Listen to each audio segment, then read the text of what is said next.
দর্শক, কুরাইশ নিউজ ও Quraish news post বিশ্লেষণে আপনাদের সবাইকে স্বাগত। সাথে আছে আমি মাসুদ আক্তার ইভা। চলছে আইসিসি চ্যাম্পিয়ন্স ট্রফি 2025 টুর্নামেন্টের মাঝামাঝি স্পোর্টস বিশ্লেষণ নিয়ে আজকে আমাদের সাথে রয়েছেন সহকর্মী রফিকুল ইসলাম। এবং আমরা সবাই জানি যে সেমিফাইনাল চলেই এসেছে। আজকের আমাদের আয়োজনে সেমিফাইনাল এবং সেমিফাইনালের পরবর্তী ম্যাচগুলো নিয়েই আমাদের মধ্যে খুনসুটি আর খুঁটিনাটি বিষয়ে বিশ্লেষণ হবে। তো রফিক, আপনাকে স্বাগতম। আপনাকে অভিনন্দন। তো সেমিফাইনাল তো চলে এলো, আপনার কি মনে হয় যে এবার কার হচ্ছে রান করার সবচেয়ে বেশি সম্ভাবনা রয়েছে? সেমিফাইনাল নিয়ে যেহেতু কথা বলছেন, সর্বপ্রথম আসলে বলতে হয় সেমিফাইনালটা আসলে আমরা অনেকটা জমজমাট হবে চিন্তা করেছিলাম। যেহেতু গ্রুপ বি থেকে ভারত এবং অস্ট্রেলিয়া খেলা চলছে, এরপর রয়েছে নিউজিল্যান্ডের সঙ্গে খেলা। তো ভারত অস্ট্রেলিয়া ম্যাচ সম্পর্কে যদি একটু বলি, আপনার প্রশ্নের উত্তরের আগে আসলে প্রাসঙ্গিক কথাগুলো বলছি আমি। অস্ট্রেলিয়া এমন একটি দল, অনেকটা ফুটবলের সাথে যদি তুলনা করি ব্রাজিলের মতো, তারা খোঁড়াতে শেষ পর্যন্ত সেমিফাইনাল বা ফাইনাল পর্যন্ত আসে, কিন্তু শেষে কিন্তু একটা চমক দেখায়। তো আজকের সেমিফাইনাল কিন্তু আসলে আমরা যেমনটা ভাবছিলাম, যেমন যখন স্মিথ এবং ক্যান্ডি ব্যাটিং করছিলেন, আমাদের কাছে মনে হচ্ছিল রানটা হয়তো 300 পার হয়ে যাবে। কিন্তু বলতেই হচ্ছে এক্ষেত্রে মোহাম্মদ সামিকে আসলে অভিনন্দন জানাতে হয়। তার দুর্দান্ত বোলিংয়ে আসলে 265 রান আটকে গেছে অস্ট্রেলিয়ার ইনিংস। তো আসলে আমরা যদি রানের দিক থেকে সর্বোচ্চ রানের হিসাব করি, দুঃখজনক সত্যি আ সর্বোচ্চ ৩ জন ব্যাটার যাদের রান চ্যাম্পিয়ন্স ট্রফিতে সর্বোচ্চ আছে, তারা আউট হয়ে গেছেন।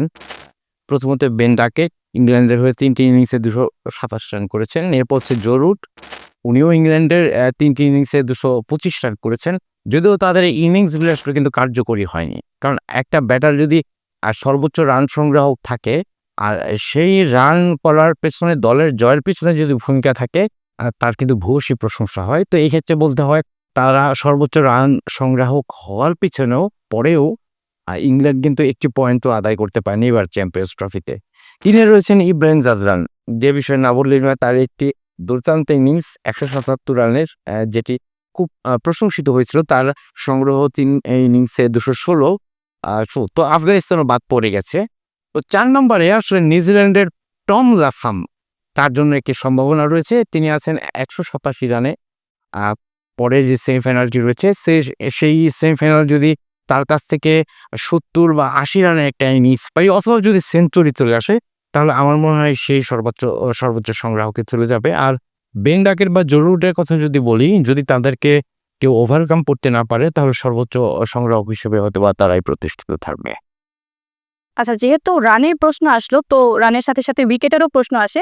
আপনার কি মনে হয় যে এবার সবচেয়ে বেশি উইকেট পড়ার সম্ভাবনা কার? একই। হ্যাঁ, আপনার প্রশ্নের খাতিরেই বলতে চাই। আ সর্বোচ্চ উইকেট সংগ্রাহকের যে তালিকা, সেখানে কিন্তু ২ টি দল রয়েছে, নিউজিল্যান্ড, আফগানিস্তান। আফগানিস্তান আসলে আজমতুল্লাহ ওমরজাই, উনি বাদ হয়ে গেছেন। তবে ম্যাট হেনরির কথা বলতে হয়। আজকে আম আ সামির ৩টি উইকেটে সেও সর্বোচ্চ সংগ্রাহকে চলে এসেছে। নিউজিল্যান্ডের ম্যাট হেনরি এখন ৮ উইকেট নিয়ে সর্বোচ্চতে আছেন। সামিও ৮ উইকেটে সর্বোচ্চ আছেন। এখন কথা হচ্ছে, পরবর্তী একটা সেমিফাইনাল রয়ে গেছে নিউজিল্যান্ডের, সেখানে ম্যাট হেনরিকে আসলে কোন ভূমিকায় দেখা যাবে, সেটা আসলে ভ্যারি করছে। কেন ভ্যারি করছে? কারণ সামির ১ম ইনিংস শেষ। যেহেতু প্রথম সেমিফাইনালে তার ৩টি উইকেট সহ ৮ উইকেট চলে এসেছে। তার বোলিং করার আর সুযোগ থাকছে না ফাইনালের আগে। কিন্তু ম্যাট হেনরির কিন্তু একটি দুর্দান্ত সুযোগ রয়েছে। আ তার বোলিং থেকে যদি একটি উইকেটও আসে, তাহলে সর্বোচ্চ উইকেট সংগ্রাহক কিন্তু ম্যাট হেনরি হয়ে যাচ্ছে। আচ্ছা, রান আর উইকেটে সবচেয়ে বেশি কারা এগিয়ে যাবে সেটা তো আমরা খেলার মাধ্যমে দেখতেই পাবো। তো আপনার কাছে প্রশ্নটি হচ্ছে যে আপনার কি মনে হয় এবার শিরোপা জিতে নেওয়ার সম্ভাবনা কোন দলের সবচেয়ে বেশি? আসলে এর আগেও আমরা ৩ টি বিশ্লেষণ পর্বে আমি আমার পক্ষ থেকে পার্সোনালি ওপিনিয়ন যেটি প্রকাশ করেছেন, সেটা হচ্ছে আমার কাছে মনে হচ্ছিল হট ফেভারিট সাউথ আফ্রিকা। আপনি যদি শিরোপার দিকে তাকান, সাউথ আফ্রিকার আসলে বিশাল ইতিহাস আছে।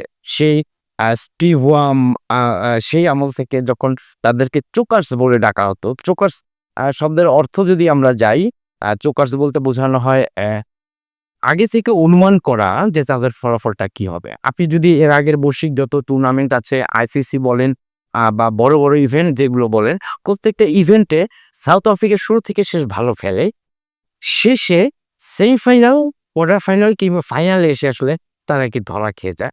তো আসলে তাদের নামের গায়ে একটি অপবাদ লেগে আছে, সেটা হচ্ছে চোকার্স। কিন্তু আমার কেন যেন মনে হচ্ছে এবারের শুরুতে প্রত্যেকটা দলের ইনজুরির সমস্যা ছিল। দলের ব্যাটসম্যান এবং বোলারদের সমন্বয়ের সমস্যা ছিল। নতুন প্লেয়ারদের আগ্রাসন ছিল। কিন্তু একমাত্র সাউথ আফ্রিকা যে দল যাদের মধ্যে এই সমস্যাগুলো ছিল না। তো শুরু থেকে শেষ আমি মানে একটি দলের কথাই বলেছি, সাউথ আফ্রিকা। আমার কাছে আসলে শিরোপার দাবিদার সাউথ আফ্রিকা। আর চ্যাম্পিয়ন্স ট্রফির ইতিহাস নিয়ে যদি আমি একটু কথা বলি, এটা চ্যাম্পিয়ন্স ট্রফির আসলে ৯ম আসর। এর আগে ৮ টি আসর হয়েছে। আপনি জেনে আনন্দিত হবেন এবং দর্শকদের উদ্দেশ্যে বলতে চাই, চ্যাম্পিয়ন্স ট্রফির শুরুটা আসলে হয়েছিল বাংলাদেশ থেকেই। ১৯৯৮ সালে বাংলাদেশে চ্যাম্পিয়ন্স ট্রফি শুরু হয়। ২০১৭ লাস্ট যে চ্যাম্পিয়ন্স ট্রফি হয়, সেটি হয়েছিল আপনার ভারতে। এবার তো পাকিস্তানে। এবার ২০২৫ পাকিস্তান এবং সংযুক্ত আরব আমিরাত তাদের আতিথেয়তা দিচ্ছিল। তো ৯ টি আসরে আসলে চ্যাম্পিয়ন্স ট্রফি নিয়ে আমাদের সামনে একটি বিশ্লেষণ থাকবে। বিশ্লেষণ ছাড়াও থাকবে আমাদের match preview, match report, after match ছাড়াও পরিসংখ্যান নিয়ে আমাদের বেশ কিছু রিপোর্ট থাকবে। তো বিশ্লেষণ হিসেবে বলব, চোখ রাখুন কুরাশ ক্যাজের পর্দায়। দর্শক এতক্ষণ সাথে থাকার জন্য ধন্যবাদ। পরবর্তী স্পোর্টস বিশ্লেষণ জানতে চোখ রাখুন কুরেশ নিউজের পর্দায়।